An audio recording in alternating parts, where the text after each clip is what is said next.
Hello, BookTube. This is the last book haul of January 2026. A few weeks ago, I put in an order with Book People, the great bookstore in Austin, Texas, for 4 novels in translation. And the 4 came in today.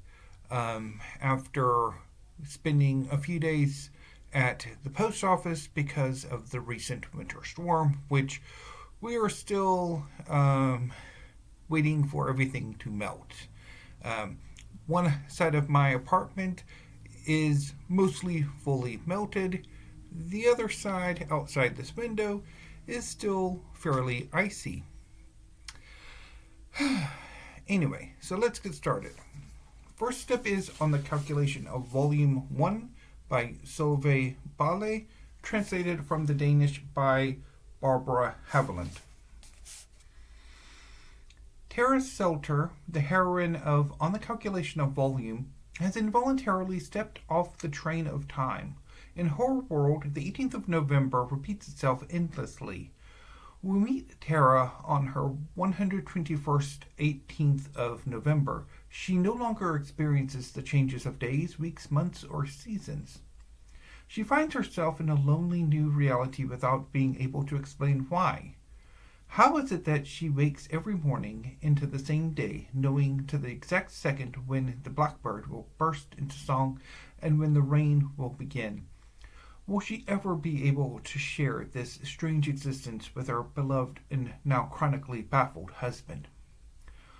The first book in Solvej Balle's hypnotic 7-volume series delivers a force inverse to its constriction, like a strong drug under which your powers of observation grow ever more acute.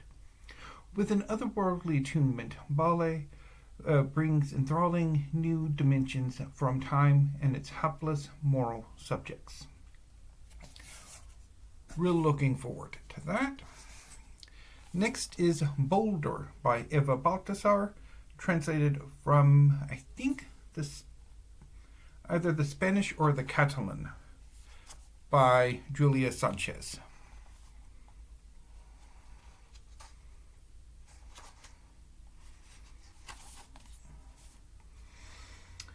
A cook on a merchant ship comes to know and love Semsa, a woman who gives her the nickname Boulder.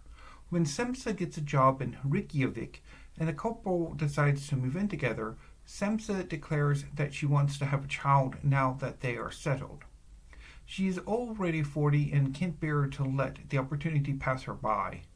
Boulder is less enthused, but doesn't know how to say no, and so finds herself dragged along on a journey that feels as thankless to her as it is alien.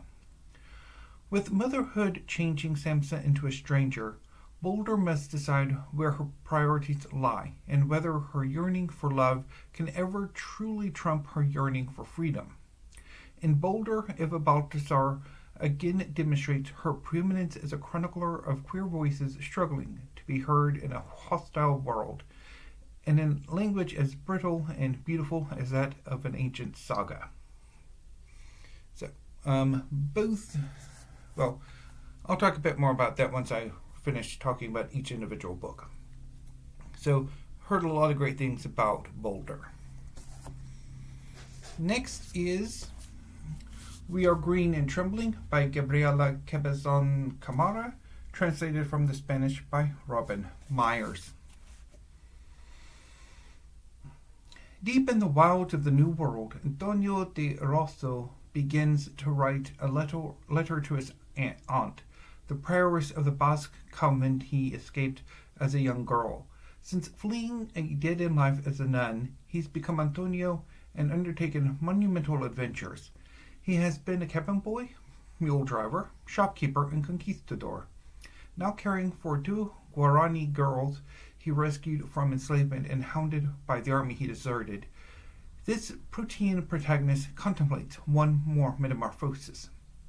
Based on a real figure of the Spanish conquest, We Are Green and Trembling is a queer Baroque satire, a surreal picaresque rich with wildly imaginative language and searing criticism of subjugation, colonialism, and tyranny of all kinds.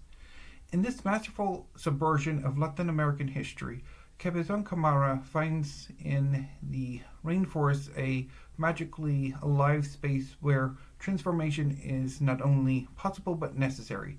Lyrical and swashbuckling, tender and surreal, Cabezon Camara's new novel sees glimmers of hope for the future amidst a brutal history of colonization. And finally, Eurotrash by Christian Kracht, translated from the German by Daniel Bowles.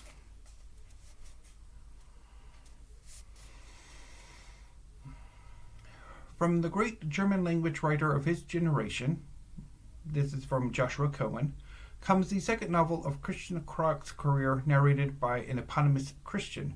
The first was his best-selling debut, Haveland. The story begins in Zurich, where Christian returns to care for his 80-year-old mother after her release from a psychiatric institution. Haunted by his family's dark history and armed with a plastic bag stuffed with her vast fortune, Christian and his mother embark on a dubious road trip across Switzerland in an attempt to give away her wealth to strangers they meet along the way.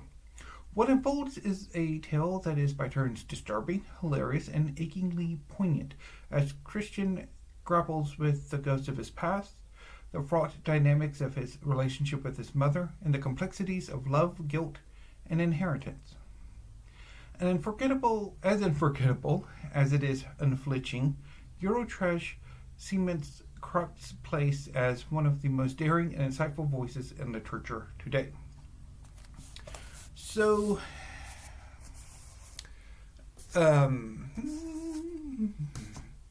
both On the Calculation of Volume and Eurotrash were longlisted for this year's International Booker Prize. I don't think either one of them made it to the shortlist. Also, I think On the Calculation of Volume was also on the long list, perhaps short list, or finalist list for the National Book Award a few years ago. And of course, its sequels have also been on the finalist list. Boulder was shortlisted for the International Booker, or the Booker International as I prefer to call it, a few years ago, back in 2023. And We Are Green and Trembling won the National Book Award in Translated Literature this past year. So, quite happy to have all of them, and I'm looking forward to reading them because I am very much in a fiction, poetry, and drama mood these last few months. So to do a quick Steve Pyramid, We Are Green and Trembling by Gabriela Cabezon Camara, translated from the Spanish by Robin Myers. Boulder by Eva Baltasar, translated from, I think, the Spanish by Julia Sanches. On the Calculation of Volume 1 by Solvej Balle, translated from the Danish by Barbara J. Haveland. And Eurotrash by Christian Kracht, translated from the German by Daniel Bowles. See you tomorrow, BookTube. Thank you and have a great afternoon.